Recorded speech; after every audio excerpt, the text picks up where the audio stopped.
All right, all you downhillers, I've got some exciting news for the upcoming lift access season. After just over 10 years, Troy Lee has released the successor to the winningest gravity full face helmet of all time. That's the Daytona 3. And today they launched the D4 helmet. Now you can see it here. It shares some very similar styling to the D3, and that's not only because it's a very cool looking helmet. They actually did quite a bit of wind tunnel modeling with this helmet and found that it's a very aerodynamic shape, so they've carried that through with the D4. It is a little more refined. You can see some additional kind of cool fast lines here, as well as much more prominent venting, both along the chin bar. You'll see some additional vents on the top of the helmet, as well as on the back. Now, what these do is they channel air through the helmet, through the liner itself, and then out these big exhaust ports on the back. There's 24 of them now, over 20 on the D3, and keep your helmet cool. I've had people tell me that downhill mountain biking is not a workout. I think you and I both know that that's not the case, and that we'll appreciate that additional cooling. Other safety features that they've included on the outside of this helmet are visor screws that will break away. They'll shear off in the event of a crash, letting that visor kind of fall away and allow your head to not be impeded by this big visor.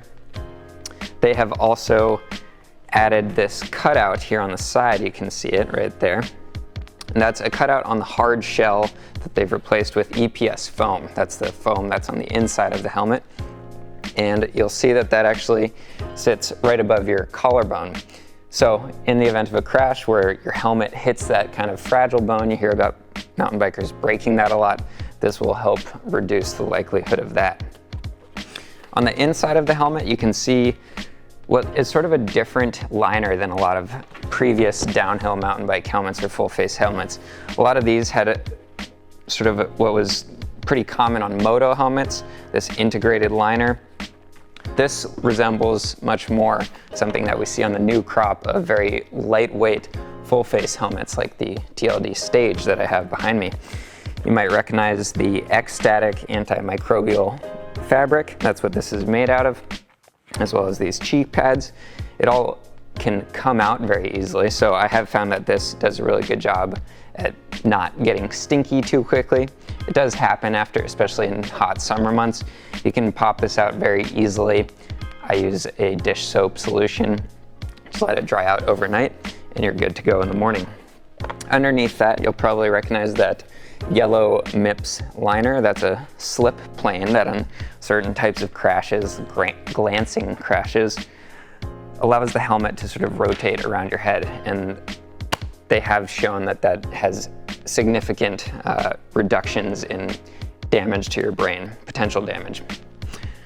Certain types of crashes only, but every little bit helps. That is the most important of our part of our body, after all.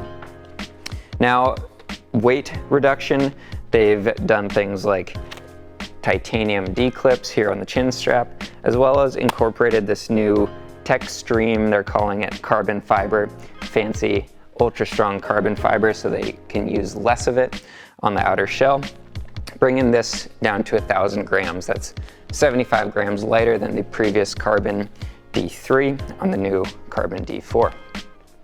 It also comes in a very fancy new helmet tote filled with vent holes so your helmet doesn't get stinky when you forget to take it out of there, and so you can impress all your friends. If you're not looking to spend that much money but still want the best protection out there, we are still offering the D3 Fiberlight that has a fiberglass outer shell in a bunch of really cool new 2020 colorways, along with some pretty awesome colorways for the D4, including this stealth kind of reflective edition that I like a lot. If you have any questions about this helmet, please let us know in the comments below. You can also always give us a call at 844-FANATIC or shoot an email to sales@fanaticbike.com and bug my coworker Rich. If you like watching these videos, please subscribe to our channel. I'll leave the logo at the end of this video. You can click on that. We really like making them and showing you guys what's cool in the world of mountain biking. Thanks for watching, y'all. We'll see you next time.